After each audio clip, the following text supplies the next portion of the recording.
Hello everybody, this is Atomic Readings here, reading SCP-003.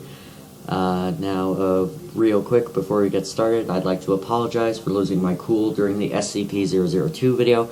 I was tired and have been recording for longer than ever before, at least in certain scenarios, so I am very sorry for that. I will be trying a new technique using this recording, so we shall see what happens. So, without further ado, let's begin, and I hope you enjoyed the reading of SCP-003. Alright. Item, SCP-003. Object Class, Euclid. Special Containment Procedures. SCP-003 is to be maintained at a constant temperature of no less than 35 degrees Celsius, and ideally kept above 100 degrees Celsius. No living multicellular organisms of Category 4 or higher complexity may be allowed to come into contact with SCP-003. In event of total power failure, if SCP-003-1 begins to increase its mass, assigned personnel must engage in skin contact with SCP-003-1. Ideally, personnel may use their body heat to return SCP-003-1 to above critical temperature. However, skin contact must be maintained even in the event of SCP-003 reaching activation temperature, lasting at minimum until SCP-003-1 advances fully to its second growth stage. Personnel who enter SCP-003's containment area must first be examined for body parasites of Category 4 or higher complexity, and sterilized if such organisms are present. All personnel who have come into physical contact with SCP-003-1 are to immediately report for sterilization afterwards. SCP-003-1 must not be removed from SCP-003-2 except in case of emergency procedures detailed above. Any significant change in SCP-003-2's rune activity, including pattern, frequency, or color, should be reported within 3 hours of occurrence. Cessation of rune activity must be reported immediately.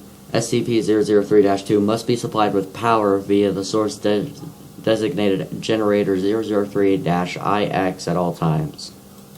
Description: SCP-003 consists of two related components of separate origin, referred to as SCP-003-1 and SCP-003-2.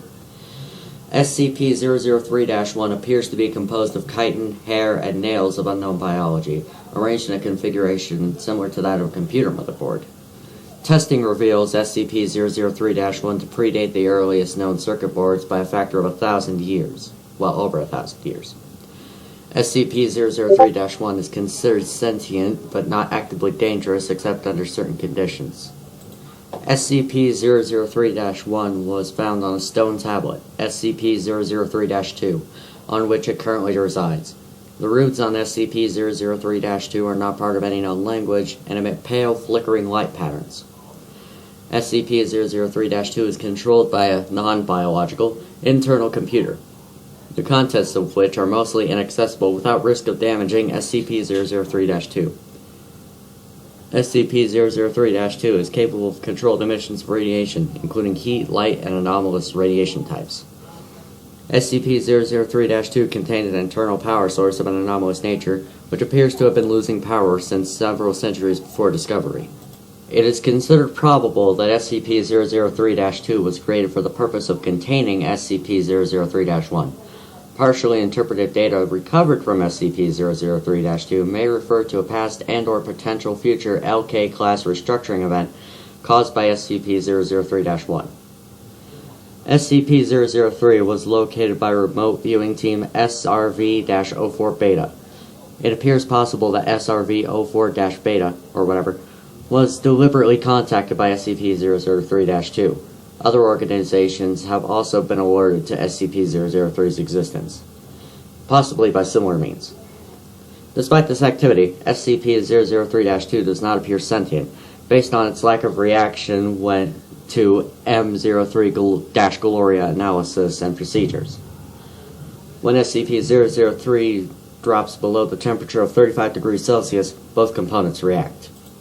First, SCP-003-1 enters a growth state characterized by an exponential increase in mass.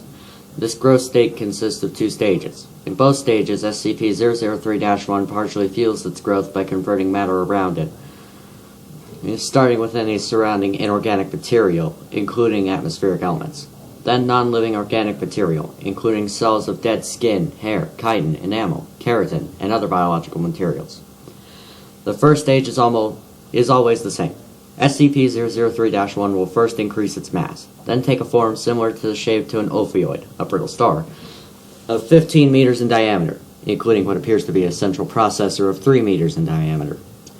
It will form sensory organs that appear to scan the surrounding environment and will partially convert the area around it into an unidentified anomalous substance. SCP-003-2 seems immune from the conversion. The second stage describes a growth alteration which occurs when SCP-003 comes into contact with living organic material. SCP-003 appears to template itself off the organic material and will attempt communication with the organisms that match its initial template or templates. In its second stage, SCP-003-1 may pause, slow, or change its growth. It will also convert inorganic and non-living organic elements into functionally similar structures while anomalously altering their physical makeup. While growth is consistent in the first stage, in the second stage, SCP-003-1's growth rate is diminished by 20 to 90%. So long as SCP-003-1 remains in contact with living organic material, the percentage is determined by the complexity of the organism or organisms in contact with SCP-003-1. SCP-003-1 appears to devote a large amount of processing power to the analysis of living organic material. During each of SCP-003-1's growth stages, SCP-003-2 releases bursts of radiation that temporarily inhibit SCP-003-1's growth. It will reverse this growth when the temperature of SCP-003-1 rises above 100 degrees Celsius. Similar radiation emissions have been replicated or recorded via other anomalous means. SCP-003-1's biology has been the subject of extensive study. Significant elements have been identified similar to SCP-blank, SCP-1512, and SCP-2756, the latter two of which have no further confirmed connection with SCP-003-1, and no known connection with each other, and none of which are fully understood, technically even less understood than SCP-003, thanks to the excessive cross-disciplinary research on the SCP-003 objects.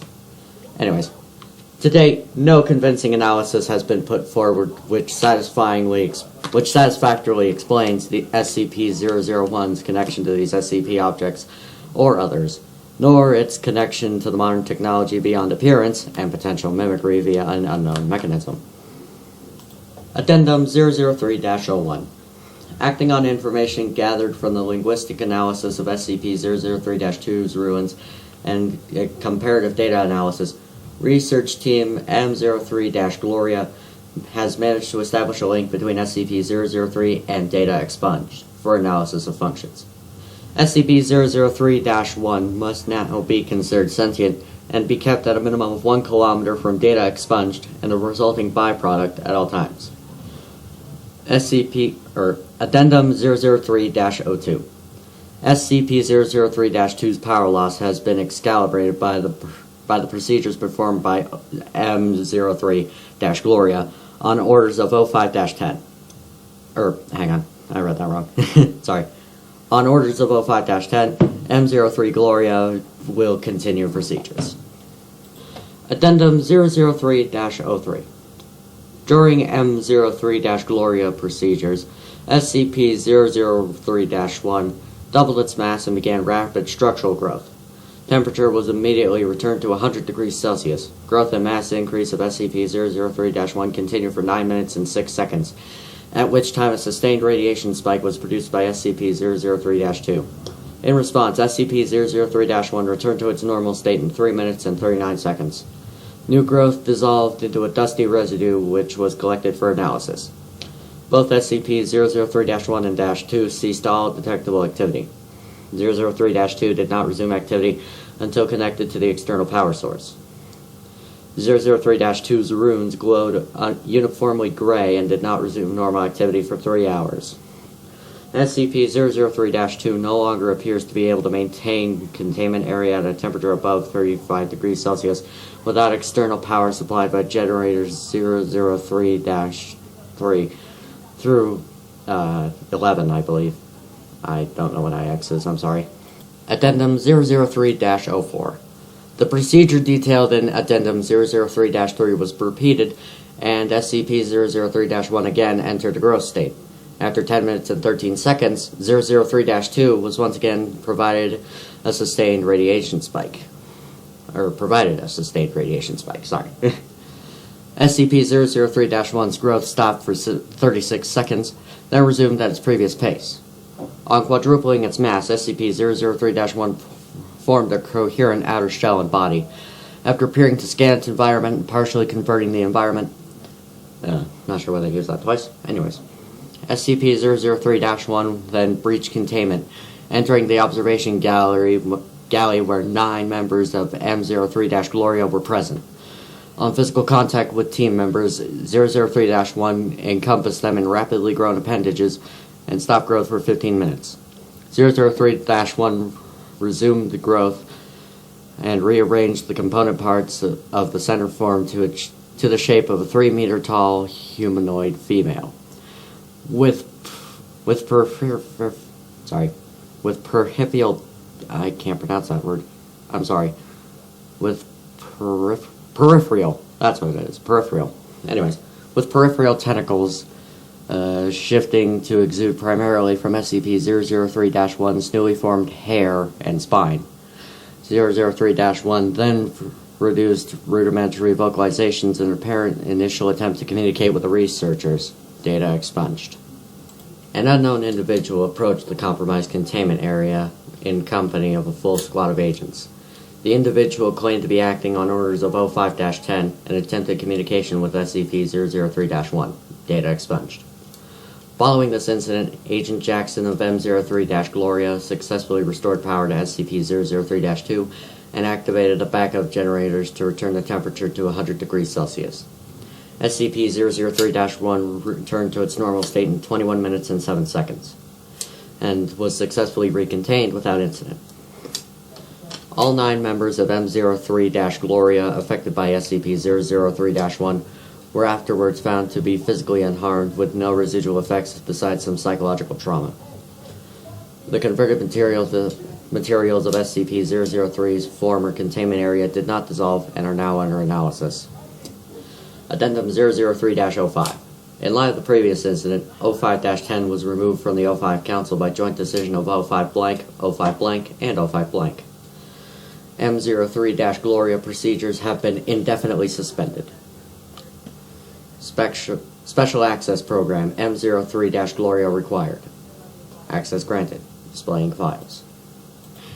Transcript of Incident Report A21-B Cycle 8 for dissemination to 05 Command and Staff. Interviewers, blank, blank, and blank. Present, 05-2, 05-5, 05-7, 05-10, and staff. Interviewed, Dr. Tilda David Moose, and M03 Gloria Lead. Excerpt 25A. She tried to talk to us. We all heard her voice in our heads. It's some sort of half-language we couldn't fully understand. Some others just pass out immediately. I lasted a little longer, but it wasn't because of mental fortitude. It was just that she was trying to tell us different things. She showed Jones a replay of all the memories of everything Jones ever felt anything about. Over the course of a few minutes, she ripped 3 of the researchers apart and put them back together unharmed. She doesn't understand human emotion or pain or very much about how we experience the world. Yes, I would say the containment procedures are necessary. Listen, she wants to remake the world into a paradise. A paradise filtered through her own alien understanding of paradise, but still, a paradise for us, for humanity. She would be happy to make a paradise for any sufficiently complex organism she comes across first. Anything with a complex enough mind to accept her, say, a dog or a housefly. If she breaches again, we have to be there first. What would it be like?